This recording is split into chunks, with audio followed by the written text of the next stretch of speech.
and there's a feeling, there's like a level of belief that you're constantly at, and you cannot fake that. Like the universe hears who you are in the moment. So as I start to say something that I don't necessarily genuinely believe in my gut, which is a chakra, or my heart, anything the mind can conceive and the heart believe you can achieve. But like you have to like A, conceive it, and B, believe it. Like Conscious Conversations with Nick and Nitin. Welcome into Conscious Conversations. I'm your host, Nick Palladino King, with my co-host, Nitin Garg. Hey. Today, we have the very special pleasure of having Hunter Pence on the show, two-time World Series champion, four-time All-Star, MLB broadcaster.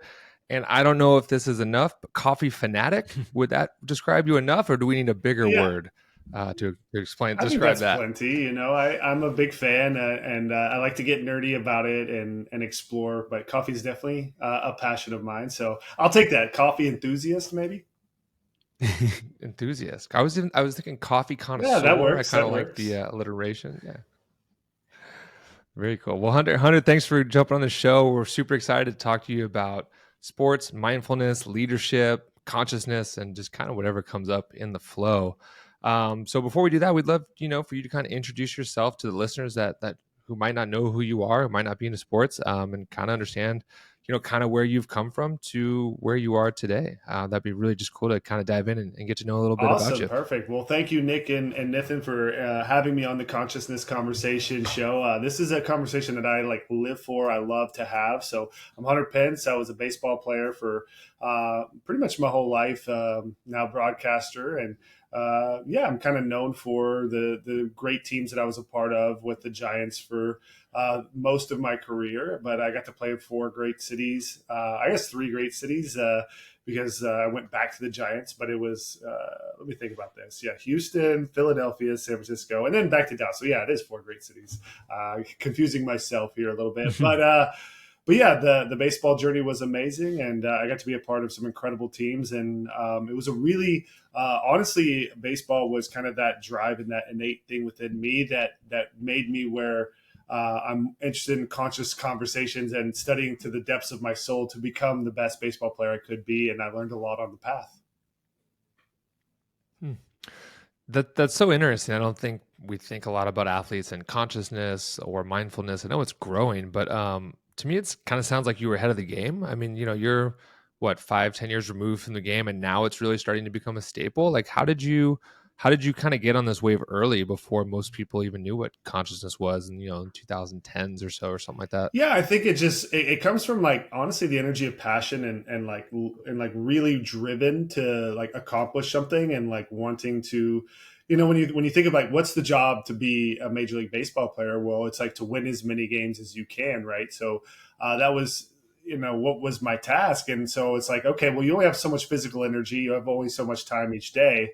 And I'd been doing that for a long time. And I remember making it to the majors, and I wasn't really a big reader, but I just remember what am I missing? And I think the mental game was kind of something that I was I can get better at this. So I started just reading books and the downtime on mental, the mental game of baseball, the mental keys to hitting, was listening to different, radio shows. And I think one of the first books, because I did read those, the Harvey Dorfman stuff, and I would read books about, the old baseball hitters. And so it was just this kind of gradual reading process. But the one that really shifted it from just mental strength and just visualizing for baseball to more of a consciousness exploration and study was actually Think and Grow Rich, and by Napoleon Hill.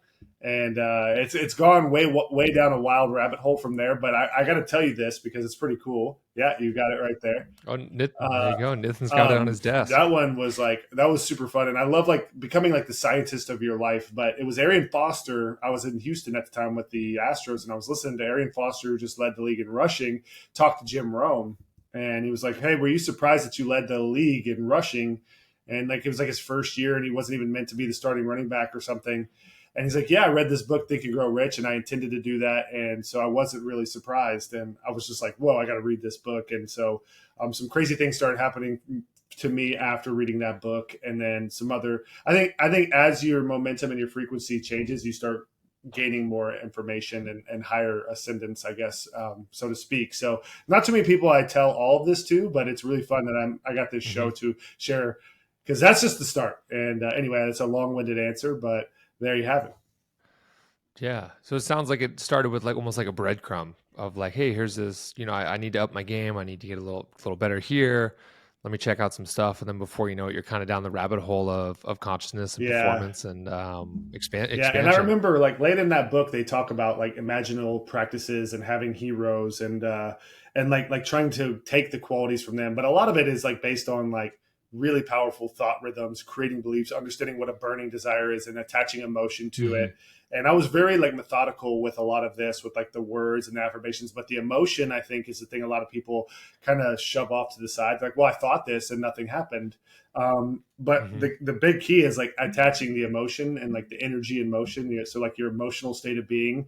That was something that was really fervent to me, and like I love like the persistence and the consistency that teaches. But I remember just kind of like when you read like the mental game of baseball and the mental keys of hitting, and recently actually Mookie Betts was on a broadcast. I saw this on my TikTok or whatever or Instagram. And he was saying how he visualizes has 40 at bats before he goes to bed at night. So like and the mental game of baseball. And I was like, I got to get my imagination. So I was always looking for these imaginal practices. And I remember being like 25, 24 years old, being like, if I meditate every day from this day, where am I going to be in 10 years? Like, what could happen? Like, maybe I don't Hmm. know how to meditate right now, but if I continue to just do it, I'm just going to get quiet and listen, get quiet and listen. And I'm just going to be persistent. And it did just that. It just started to grow, and like I would get different experiences, and then you start trying to be like, well, I want that experience again, and you start to learn how to get rid of the attachment of that. So it was like this really fun journey, and I've tried all sorts of different meditations and had different experiences. And in my opinion, it's like people are like, well, how do you meditate, or what meditation do you recommend? And what I've learned is that actually whatever like kind of gets to you the easiest, whatever you're excited about, just do that one. And then another one will find you and another one. But like be committed, because there's never a moment where I'm like, oh, I know when I need to meditate because things get sped up or whatever, but there's never a time where I'm like, yes, I'm like so excited to meditate. It's like, no, I need to do this because it's very powerful and it's going to be very rewarding and it always is. And by the time after I get about 10 to 15 minutes in to whatever meditation, I'm already like, I don't know if I want to leave. So that's kind of Yeah. the battle. It's so interesting to hear, especially when you talked about, hey, you were talking to people and saying, hey, I'm thinking about something, but it didn't happen. And in the book, of course, it's very deep around emotions and that developing that emotional connection. And the way sometimes I've connected with, the way I try to explain it to people these days is, well, when we're working with just the mental space, that's just one main intelligence center. And as we've learned, right, there's the heart space is another major intelligence center. Our gut is another major intelligence center. Frankly, throughout our spine, right, as we go deeper into yoga and spiritual science, there's these 6, 7 major energy centers. But at least these three are something people have experienced at one point or another in their life. We get a strong feeling in our gut about something. We have an overwhelming emotion about something. It's very much in the heart space. And then there's obviously the space of logic and thinking and reasoning. And the way it's been becoming more real for me is like, okay, when I'm thinking about something, when I'm desiring something, or if there's something that we're wanting to work towards, some obstacle we're wanting to overcome, am I using the power of all of my intelligence centers towards that, or am I just Mm, using one? mm, And that's sometimes the difference in how effectively we move through something. yeah. I'm curious, Hunter, in your early journey, what were some of the things that you started to apply?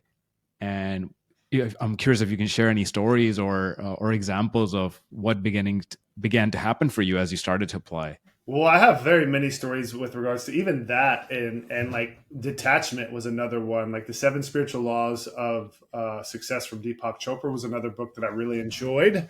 Now, I think there's some things of the book that I like and some that I don't, but I just kind of mind the ones that I like, and with regards to each of these books.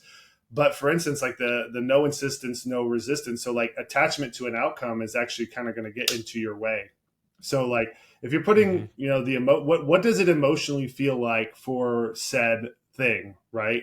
And also like if you're reading throughout the book, sometimes it takes 6 years right? For some of these things to come to fruition. It's like, what is your persistence? What is your, I remember like being in the mirror and I had these like almost like prayers, like, I know I have the ability to achieve World Series championships. Therefore, I demanded myself persistent, continuous action towards its attainment. And I here now promise to render such action. So I'd create these like little mantras, like, and they've shifted through time or whatever, but it's like, what I've learned as I've like kind of gone and gone and gone with regards to all that is also the power of detachment and feeling into the end.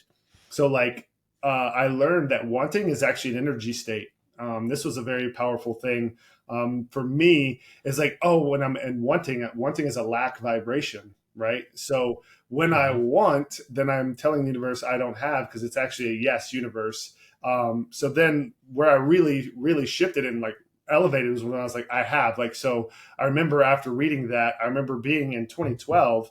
This was the year I won the World Series, and I was like, this is my only goal. So I literally was just mantraing, I'm a World Series champion. I'm a World Series champion. I remember like, I was like trying to get more people on board, and like, there's some funny stories with some of the people with the Giants, but I was doing it with the Phillies, and I was trying to fill the bus with that. And I was just like, I was emphatic. I didn't care what I saw. I don't care. Like, and I was just doing this. And I had no idea when I got traded. I was just shocked. But then, obviously what ended up happened. I must have shifted frequencies, shifted to the trade. And I put a lot of soul energy into it, and I didn't really know what I was doing that well. And I went down this whole path for a while after that of wanting. And it was, anyway, for me, I do agree. Like, I love the like 7 chakras, and I've done wonderful meditations with those, and there's still a lot to explore there. But for me, like, as I've learned about like resonant frequency and emotional strength, it's more about feeling from the end and being like, I am, being the presence of, I choose to ride the energy wave of success is kind of a thing. And like, I give and receive joy, love, and compassion. So I'm giving a little bit more context on probably something I should explain a little bit deeper, but similar to what you're saying, a very, very big point with like someone that, let's say, reads Think and Grow Rich and is like, well, I thought it and it didn't happen. You have to have it already, if that makes sense. Yeah, it's kind of like that visualization aspect, right? Where you're visualizing the outcome. But there's a really key point there, Nick, and I'm wondering if we can break it down, this like really differentiate the sense of wanting versus, and you said something very interesting, Hunter, when you said it's a yes universe. I love when you said that. Because the universe doesn't hear what you say, it hears what you mean. Right. So like, for instance, words are just symbols that we've agreed upon. Right. And there's a feeling, there's like a level of belief that you're constantly at, and you cannot fake that. Like, the universe hears who you are in the moment.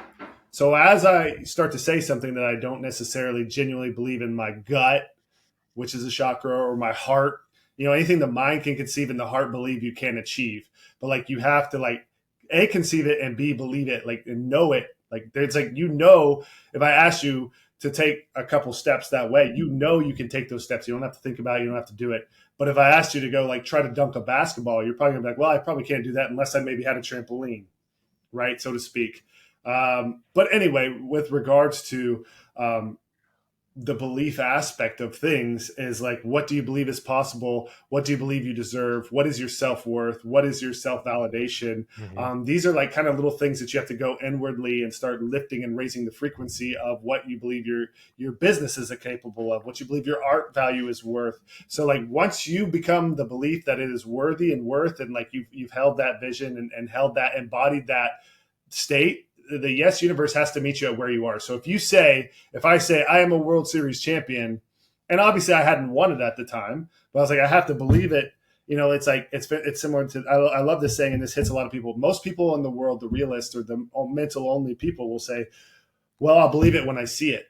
And the universe, as the yes universe, meets you at where you are and what you genuinely believe. And it says, when you believe it, you will see it, because your reality is filtered through your belief systems. But you, as a free will consciousness, can choose what you choose to believe is true.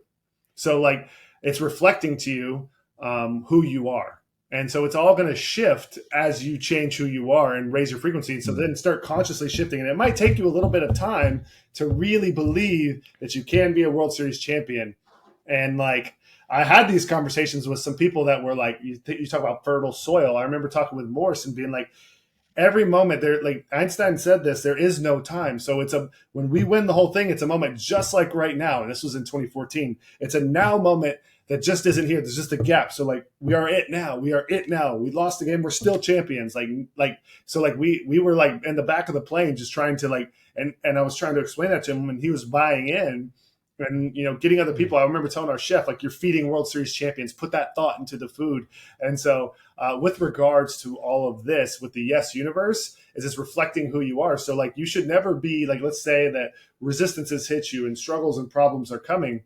Well, these are wonderful moments for you to mind, who am I that's creating this, and how do I choose harmony, and how do I be a solution to said thing, and like how great I get to change who I am to get the reflection that I prefer.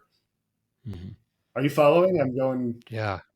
Oh yeah, we're following you for 100%, 100%. And just to clarify, did you say that you were on the Phillies and you were chanting the mantra, "I'm a World Series champion," and then that's the year you were traded to the Giants? I mean, I wasn't saying it out loud. Yeah. Like I'm literally like every idle moment. Sure. And when I walked into the clubhouse, I would try to fill the room with my thoughts because I believe in the ethers are alive. Like the air between us is not invisible. Mm-hmm. The being within me is much more than my physical body.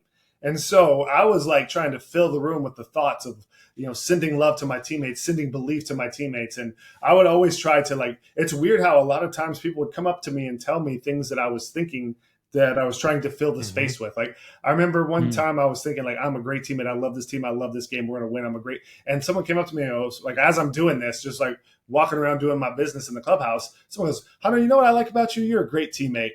And then like another time I was like, I'm an exciting player. Like I bring excitement and I enthusiasm, and I get and a pitcher from the other team came over and goes, man, you're a really exciting player. And then ESPN or MLB said, Mr. Excitement, Hunter Pence. I like heard them. I'm like, it's reflecting. I'm being excited. I'm being excitement. Yeah. It's so great. And the reason I wanted to really touch on that is for everyone listening, Hunter mentioned it's not like things necessarily happen instantly, right? And things don't necessarily happen how you think they will happen. So you got it. When it comes to manifestation, it's really powerful to remove the picture of what it looks like. Because if Hunter was saying, I'm a Phillies champion, right? The universe goes, well, okay, well, that's not what's in line for him. But the universe goes, oh, he wants to be a champion.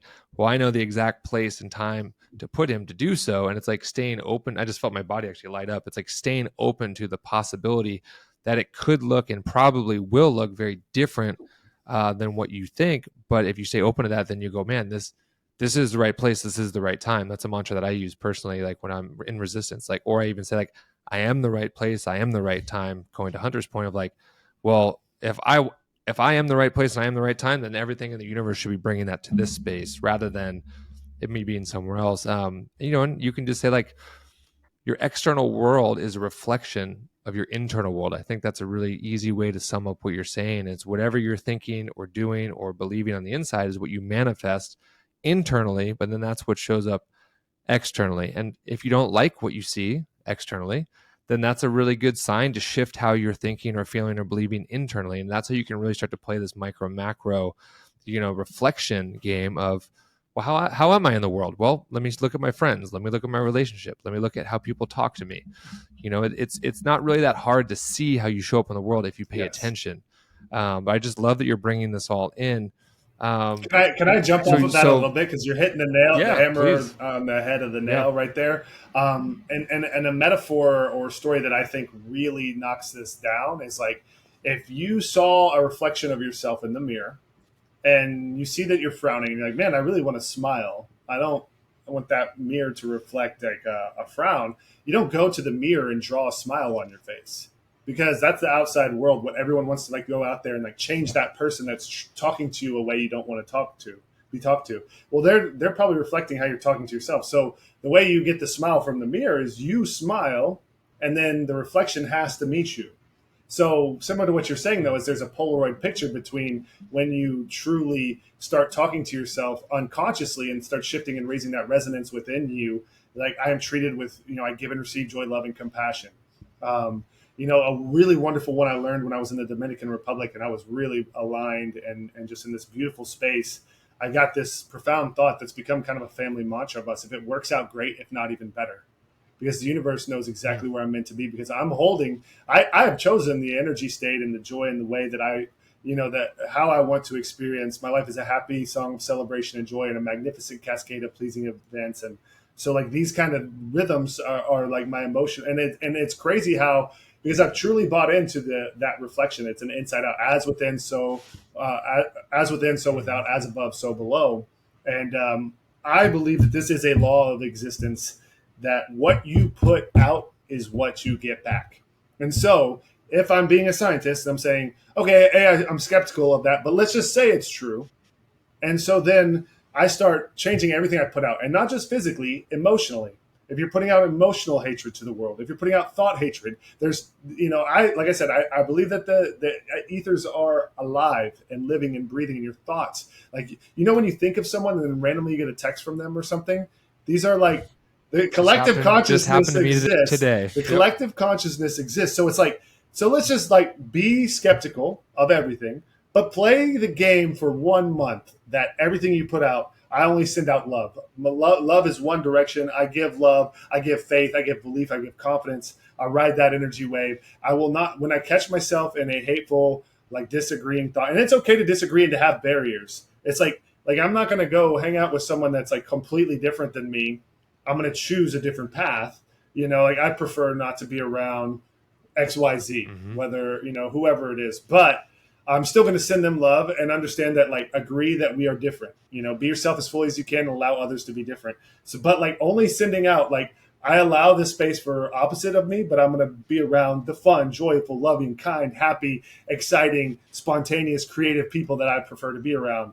Right. So anyway, play that game for a month and see what happens. And play it all out. That's the key. So there's actually something you've been touching on is from the Yoga Sutras, and it's called Abhyasa and Vairagya. And the teaching is 100% effort with 100% non-attachment. And you've been talking about most of that. That for me kind of changed my life once I learned that teaching. And it's like, okay, if I go all in, if I give my best, if I play 100%, then there's no reason for me to be attached to the result, but I actually need to lay that at the feet of the gods and go, okay, God, here's my best effort. Here's Hunter's best effort. Here's Nitin's best effort. We brought it towards you, but it's not up for us to decide what's to be done with that. And if you can do that, that's how you can be fully engaged and detached, which I find personally helps me play more all out. Because if I am attached, and maybe you can translate this into baseball, like if you're attached to the outcome, you get nervous, you get tight, you don't think as well, you get stressed, and then you actually don't perform as well. So like staying in the state of effort with a sense of ease and non-attachment is actually how you perform at your highest peak level.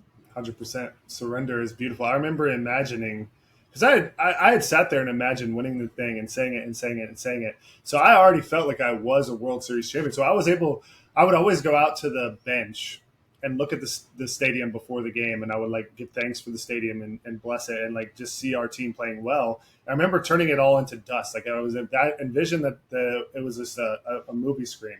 I'm like, this is all dust. I'm at peace with the Most High. I've made my peace with the Most High, and now I just let it go. And it gave me the tingles, right? And it's that surrender is the only way. Anytime that you want to control, you surrender to the highest control. And so ride the energy wave of your full focus and effort. Like you said, the journey is the prize. The effort is the prize. And yeah, it was great that I was able to win that. But like you said, I thought it was with the Phillies. It ended up being with the Giants. And it was, it's never, and people are like, oh, you're just talking about manifesting. But the fact is that you're always manifesting. It's just, are you intentionally doing it? Because you're always at a frequency.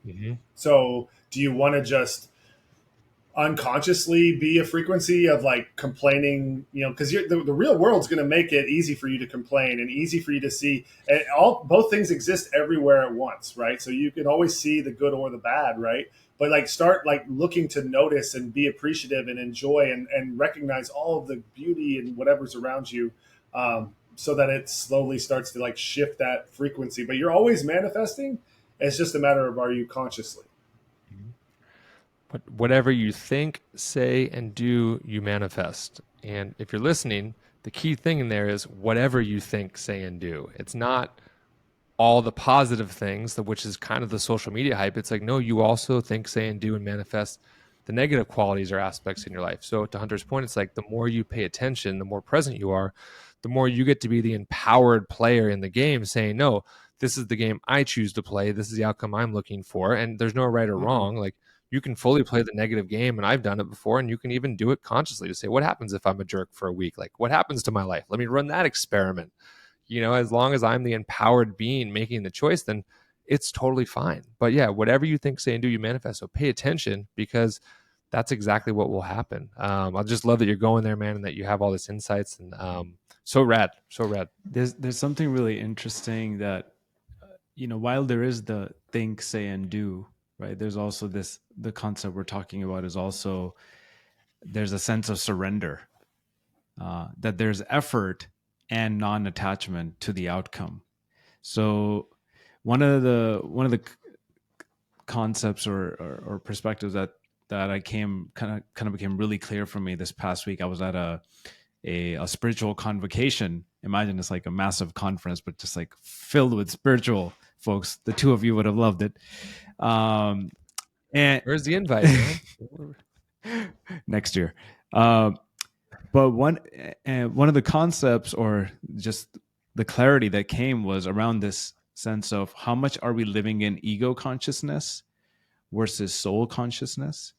And the ego is very much the I am the doer, I'm thinking, I'm saying, I'm doing, and it's all me. And if I win, it's all me. If I lose, it's all me, right? And we suffer in that ego. And this sense of surrender and non-attachment is starting to take us out of ego consciousness and closer to what we would call inherent soul consciousness. And that's where your intuition, by the way, flows too. I mean, especially I would imagine in sports, frankly, anything, but especially sports, because you don't sometimes have time to think. There is a lot of intuition happening right in the moment, split-second decisions. And if we're tight, if we're trying to control, we're in ego consciousness, and then what needs to flow through us is obstructed. Versus if we can connect with that intuition, that flow, and many things you described, Hunter, is sort of how you were creating that state for yourself so that you're in more of a state of flow. Yes, you're very much focused on, here's the outcome I would love, and I'm surrendering to the moment, going to give it my all. And I love how we're describing the sense of, yes, there's the there's the effort I put in. There's the effort I put into how I think, what I say, what I do, and a sense of surrender to whatever may be wanting to flow through me in that moment. So I think there's a lot of things I have to kind of play with these ingredients. Think, act, and feel. You say, but don't forget how you feel, because how you feel is real. And honestly, all the emotions really matter. Like you need all the colors of the spectrum of the rainbow to have the beautiful rainbow and this wonderful play of space-time experience we're having as humans. And for instance, like ego, there's a really cool book, and I think you like kind of hit the nail on the head a little bit, because a lot of people want to be like, oh, ego bad, non-ego good, but like there's like a negative egoic mind that's like, oh, I won this World Series, I'm better than someone, but it's really just an expression of art, of creativity, and it's actually learning how you're only great when you work together. Right. We were playing for each other was kind of one of our mantras, is like we're only going to do this together, and shared joy is the great joy. And so I love like the whole Socrates, when he interviews like the great actor of Homer, and he talks about how he becomes a different person when he's acting. He becomes a different state, and he's almost unconscious. So I would always talk about, I'm the witness to greatness. So for instance, if we're going to go into the ocean, right? The way I would metaphorically refer to the ego in this human world is no, I'm not this name we call Hunter, or this body, but I do have this ego that exists as this experience. And so to come into this human space-time experience, or to go and submerge into the water, you're not going to be able to see anything unless you have goggles on, right? The goggles will then all of a sudden give you this clear picture, and you're like, oh, there's a beautiful reef, there's a beautiful fish. But the goggles aren't really meant to control the show, The you use the goggles as a tool to experience space-time, just like the ego is your tool as this greater being to experience the world. So there is a negative ego that's going to start being like, I'm better than someone, or I'm blah, blah, blah, blah, blah, blah. But when you hit that state of surrender and you're like, oh, this is fun. I have this wonderful tool to experience. What do I want to witness? And how do I want to move this thing? And like really the whole purpose of it all is to be your authentic self. The highest frequency we can reach actually is not love. 10 times higher than love, they've measured in science, is authenticity. So like your only purpose really is to notice, who am I really and what do I truly want and why? So I don't think I would have ever been a part of a World Series. That drive would have never been in me if it wasn't intrinsic. You can't force it. So like when you're listening to fears and society and it telling you where to go and you're not going inward and be like, who am I? What do I really want and why? And what does that feel like? Because as soon as you're aligned with your path, the doors will start opening, and like you'll have innate within you the passion, the drive, the discipline too. I would have never been able to have that if I didn't genuinely love the path that I chose. And I was told many times by society, you need to have a backup plan. You need to. I made this decision as a junior in high school. I want to do everything I can to play as long as I can and go as far as I can. I have no idea how far that's going to go. But like, I love this game and I'll do everything I can to survive life. And I don't care how many people tell me I can't do it. I'm just going to do everything I can and we'll see what happens. So like at whatever walk of life, everyone who's done great things has been told they can't do it, but they first believed and then they took action. Right. So the ego is really just like, you can't be playing and like, I got to go back to the other book. Like I love the Socrates I'm the witness to, but this other book called The Inner Game of Tennis taught me this beautiful thing. It talked about self one and self two. And self one is that negative ego that's like, when someone's playing a game and like, let's say I'm playing ping pong and I miss a shot and I'm like, damn it, Hunter, what are you doing? And it's like, who's talking to who? There's two entities right there, right? Mm-hmm. And it's the negative ego talking to the higher self, which is that beautiful place that you get into when you get unconscious and the emptiness of the mind kind of thing that you want to play with. So the only way to speak to that self too is not through language. It doesn't hear that. The way you get into self two is through the imagination. It only hears imagination and emotion.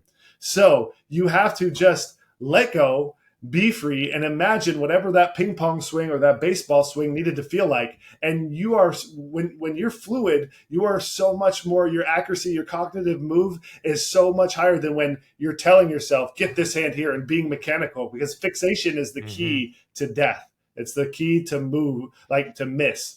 Fluidity is the key to life. Mm. So, what's so cool is I was getting a golf lesson a couple months ago because I hate myself when I play golf. But the coach said to me, he goes, I'm going, I don't understand. Like, I'm big, I'm tall, I'm athletic. I'm like, why am I so bad at golf?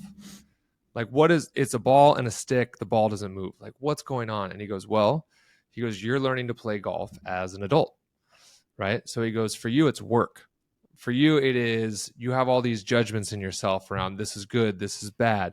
He goes, if you would have learned to play golf as a kid, you would have learned how to play golf. And so inside your mechanics and inside your muscle memory would have been this sense of joy and ease and fun and play. And I was like, oh my God, I get it.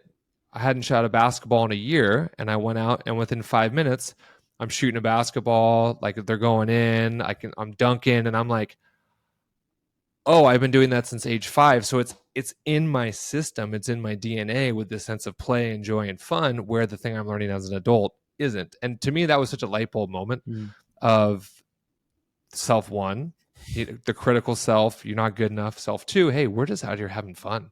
We're out here expressing ourselves. This is art. We're in Satori. We're in flow. Like you and the basketball are one and the same, or you and the pitcher and the ball are all the same thing. And I mean, those are only places that we get to touch sometimes. You get it probably while you're surfing, Hunter, I'm assuming. I know for me, a lot of times when I'm coaching or teaching, I hit these flow states, and it's like, and Nathan has probably his own space and place for these things to really come forth and grow and be experienced. Yeah, it's like I think you're highlighting when we're playing versus performing, right? Trying to do some attached kind of to a result. Yeah, right. You're attached to a result of golf and not recognizing that even the miss is actually an improvement. It's a lesson. It's a win. So it's like reframing. A beautiful analogy, though. Yeah, I play this video game with my nephews, and it's a very hardcore video game, and it's super nerdy, but we love it. And it's like, but hardcore, like where when you die, you lose everything on your body. And like when, and there's other players and there's a dungeon and there's all this stuff. And like each time we lose, it's this big emotional hit, and it's taking you on this journey of like learning, honestly, similar to baseball, similar to golf, like the thing that you have attachment to, of how to, you will never win a fight if you're afraid to die in this game. And then also, you're going to lose. It's just the bottom line. Everyone's going to get into a situation because there's multiple teams and there's all sorts of chaos that happens. And it's really fun. It's great when you win and you ride these great highs. But one small little simple thing that one of my teammates said is, he goes, lose is improve. And so like that little lesson right there, every time I lose and I hit that hit, I'm like, what did I learn from that? I just improved. And like, and then also just that willingness, like I hit a whole new level of the game. And I know it's a simple game that nobody really knows about, but it's fun, the like mental journey that it takes you on when it's something that you really care about, is that I was willing to die and I started winning so many more fights. Just even the way you move your character when you're not afraid to die is totally different, because when someone runs, you just give them so much space to like take you over. So I'm guessing it's probably the same for you in golf. It's like you have to be willing to miss and be like, oh, what did that miss feel like? And then now you're just slowly improving every one of those misses, and but the consistency is what gets you there. I got better once I got easier on myself. When I said to myself, like, hey, I'm not out here every day. I'm only out here once a week, maybe. Like, I need to give myself some grace.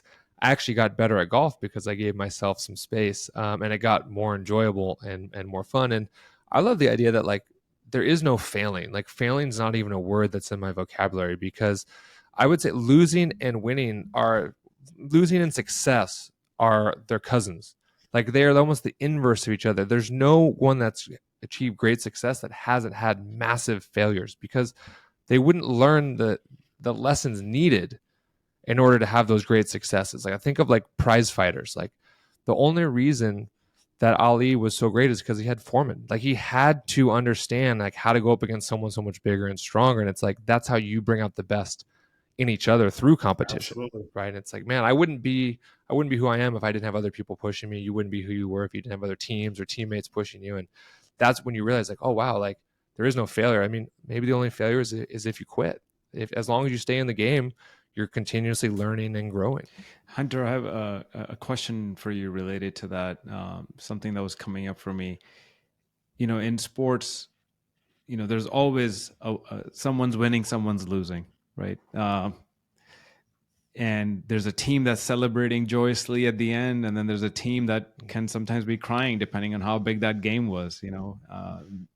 So much sports has happened just this very month, and it's always happening, and we're watching that right in front of us. There's a team they're coming together, they're jumping up and down, there's so much energy, and then there's the other team that's can't believe what just happened in front of their eyes. How have you navigated that in your career when both are present and both can happen? How do you deal with the ups and downs of morale that happen in those moments? Yeah, they're all really great soul lessons and life lessons. And like, remember, I was in 14 major league seasons and only won the World Series twice. So once again, the ones who succeed the most in life fail the most. I failed a lot, and I practiced a lot and I studied a lot. But like, I think ultimately in baseball for me, and I think whatever it is that's like your path, your journey you care about, you think you're playing the game of baseball, but you're actually playing the game of mastering self. And the soul journey for me with baseball, and yes, I learned empowerment. I learned confidence through study, through practice. I gained confidence through how much I practiced, through the success that I had. But I realized that the genuine soul lesson for me on the whole journey was mastering self-validity and self-worth, and realizing that I was worthy regardless of what I did. And that it was just teaching me and reflecting to me who I was and teaching me great lessons. Because I will say this, after I won 2 World Series with like crazy amounts of soul power into being that, I started feeling guilty that I was like, well, if I have this power to do this, like, doesn't someone else deserve to win? And, like, why should I just keep like forcing that? And so I like lost a little bit of that gusto. And it was like, I had more lessons to learn.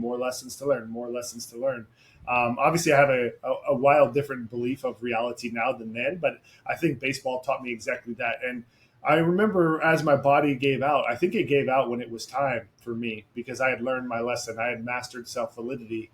And the more you have self appreciation, self worth, self validity, you don't really need to seek it. So that draining energy that some people that are seeking approval that you'll Mm-hmm. feel because they're energetically taken from you. Once someone's fully confident and comfortable with who they am, you're full of something. Now you have something to give. So it's like I need nothing from you because I've already supplied that. But the world, once again, with that mirror reflection, when you appreciate yourself and you're doing your thing, it's actually going to shower you with more appreciation than you ever need.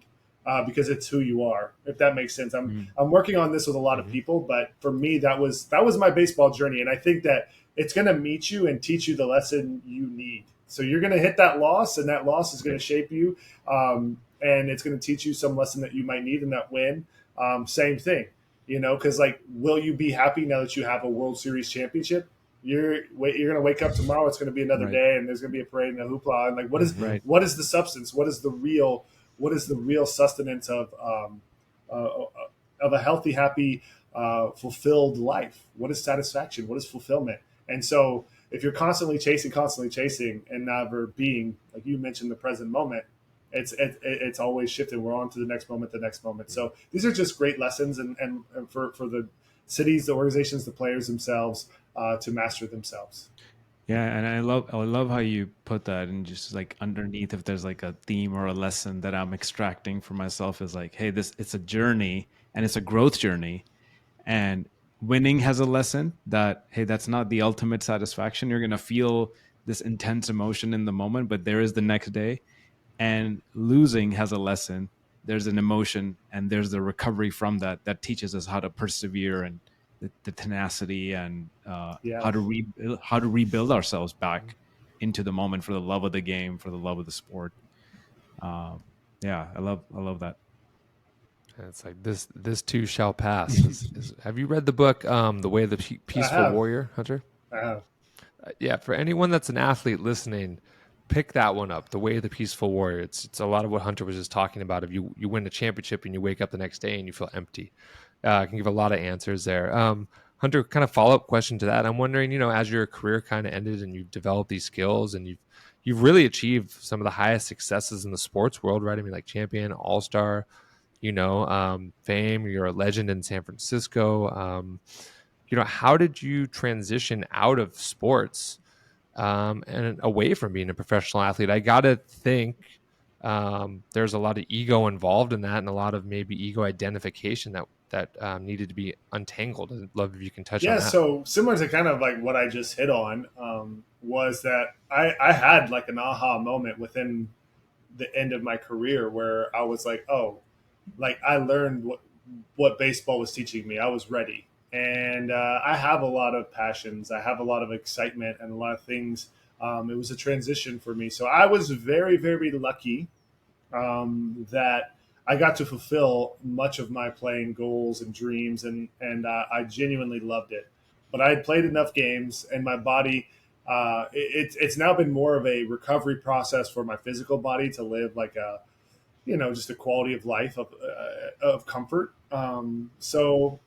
So yeah, for that transition, it happened to me, the aha moment, while I was playing, and then my body gave out. It was like if my body didn't give out, I don't know if I ever would have stopped because I just felt like I owed it to the game because I loved the game. But now I have great other gifts to give to the game. I still love to watch it. I love broadcasting. I love working with a lot of the players. Like honestly, these conversations, this is the real deep value that I don't get to share all that often of what I learned in baseball and what I want to share with players, what I want to share with Mm. any Hmm. business people, and get to the heart of different matters because each and every one of us needs to be that scientist. Go for a week. I'm actually interested to hear what your week of being a jerk was like, how that reflected back to you, and like, um, Hmm. and so for me, I had surfing. I have it's time to spend some time with my wife and my dog, and just go a different path. But I love watching my nephews, and so for me, it was pretty kind of. I was very lucky and seamless. But I think if it hadn't been um, me studying that inward journey of baseball and studying the lesson that it taught me, and then like really going like, oh, uh, I just I was seeking validity when I'm already valid. Like I would remember being in a dugout and I would know like I hit a lot, I practiced a lot, I love to go and play. I would hit a ball really hard and get out. And so this is not the result I want. And I'd be like to a teammate, did I hit that ball hard? Like, I thought I hit it hard. Did I hit that ball hard? So like, that's doubt that like, I didn't know my own swing or know what I did when I knew what I did. So like, as soon as I was like, oh, you need to like own who you are and what you're doing. And once again, back to always give your best. And I don't know what practice you learned that in. I learned it in the Four Agreements from Don Miguel Ruiz. And he has a really cool story in there where he talked to the like meat market guy. And he's like, well, give me your best meat. He says, all my meat is my best meat. And I was like, and that like was like, oh, like every swing, even when I miss it, is my best swing. I'm never not taking my best swing. And so, and just because I missed it, I don't have to coach myself. Like subconsciously, I'm getting a little better. Like, okay, let that go. Take another swing. And then the same pitch, my imagination is like gaining all of this stuff that's happening. Like, let's say I'm working on a pitching machine that's kind of nasty, but or even facing a pitcher. They say the deeper you get into a bat. So anyway, you're just let it happen, let the flow happen. And I kind of went on a little bit of a tangent there, but yeah, for me, the transition was fun. It sounds like there's a book waiting for you there. Something with the title "The Inner Game of Baseball." No. I don't know why I've never wanted to write a book, but maybe there will be a time, because I do think that like once you learn to master like who you are and creation, it's like now your goal is like one candle can light 1,000 candles, right? So you want to use your light to allow and awaken those who are ready and like give that information. So I appreciate you saying that, Nathan. I just saw so much wisdom pouring out of you, you know, for all the athletes out there. Yeah. That's actually a question I had written down, and I think it'll be a beautiful way to finish. I was actually wondering, how has your mission changed in your life since you were a baseball player to who you are now?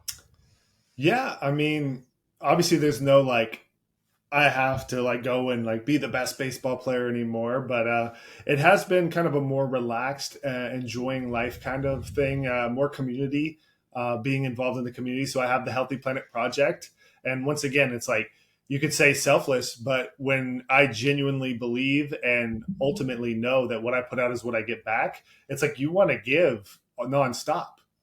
So like it's exciting for me to go and like plant trees and to meet people and to share this knowledge, to try to pour out unconditionally my love, whether you receive it or not, right? So it's like to give unconditionally is to give this wisdom and information regardless of whether you agree or disagree, right? Like I'm giving what I've learned on my journey. And so that's my biggest passion, is like trying to heal the earth, be connected to the earth. Like gardening is something that means a lot to me. Watching a tree grow, learning about that, and then like spending time with my nephews. Like I really love my little gaming growth, and spending time in the baseball world with Perfect Game and with the Giants. And so it's really just a lot more simpler, a lot more like, how can I help the community that I live in? How can I help the planet Earth? And I still have a lot to learn with regards to that, because that's unraveled a whole other thing. So as far as I'm concerned, just being a good community member, spending great quality time with my family, and sharing some of this knowledge I learned. Man, that's awesome. Reach out to Nathan offline. He's all about into conservation, and he did that in his corporate career for a long time. Sustainable practices. I think just one last question. What books should we read? I mean, you seem to be a wealth of knowledge for the listeners. Like maybe your two books that you'd suggest that we read, to help us grow spiritually. Honestly, it's hard to just give a book like that, because I feel like there's a different book for each person. And I really do believe that the universe will bring you the book that you need. So like whenever it'll find its way to you, and you'll know if you just pay attention to your chakras, pay attention to your gut, your heart, your mind, and go within and be like, send me the book or the knowledge or the path or the teacher. So the teacher comes when the student is ready. And so make yourself ready for the information you're looking for. And that's kind of, I genuinely believe how it all happened for me. I would say that the 101, the easiest one that I think can change anyone's life, is Think and Grow Rich. Because that's you don't know what foundational. It's just the foundation to success. And like, because I've read all sorts of ranges of religion, all this different degrees and spaces.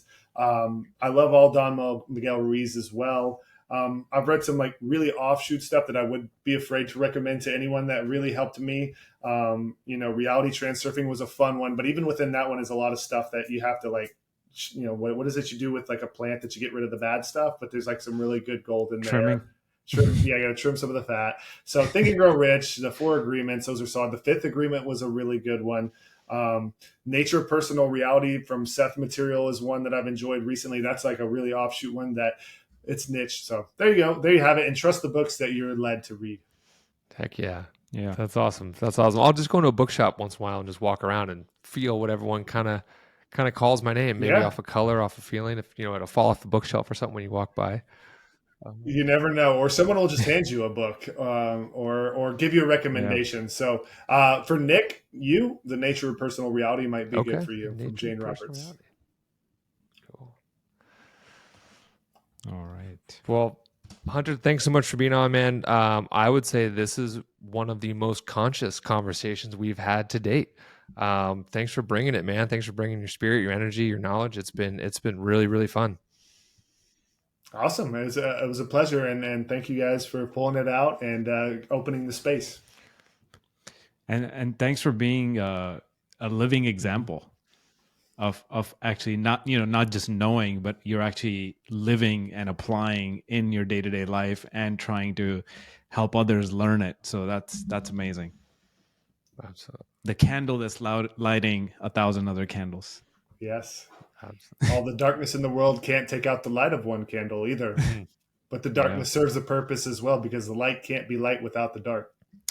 Yep. That is true. Perfectly said. And with that, thanks everyone for listening. If you found this podcast useful, if you feel like it's going to help someone in your life, be sure to like it, be sure to share it, send it to someone who you think is ready for this type of knowledge. And that's how we help grow this podcast one conversation at a time, and how we help elevate the consciousness of the planet as well. So thanks for listening, and be well.